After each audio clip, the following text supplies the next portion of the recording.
ছোটো ভাই বসে বসে ফুটবলের ম্যাচ এনজয় করছিল, আমাকে হুকুম করলো কিছু বানিয়ে নিয়ে আসার জন্য। তো আমি রান্না করে চলে এলাম, এসে পপকর্ন দেখলাম, তো পপকর্নটা মনে হলো পপকর্ন ছাড়া কোনো মুভি বা খেলা জমে না, তো পপকর্ন বসিয়ে দিলাম। অপরদিকে মাছকে সকালবেলা ম্যারিনেট করে রেখেছিল চিকেন, রাত্রে কিছু বানাবে বলে। তো আমি সেটাকে একটুখানি ডিম, দুধ, কর্নফ্লাওয়ার এগুলো দিয়ে দু রকমের ব্যাটার তৈরি করলাম।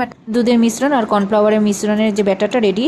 এবার অন্যদিকে এখানে ওটা আমার হয়ে গেছে পপকর্নটা, সেটাকে একটু ফ্লেভার দিলাম বাটার দিয়ে। এবার আবার চলে এলাম এদিকে চিকেন ম্যারিনেট করা চিকেনগুলোকে একটা করে দুটো ব্যাটারে ডিপ করে তারপরে সেটাকে কর্নফ্লেক্স দিয়ে কোট করে রেখো রেডি আমার কেএফসি চিকেন। এইভাবে প্রত্যেকটা চিকেন বল ভেজে ভেজে তুলে রেখেছি।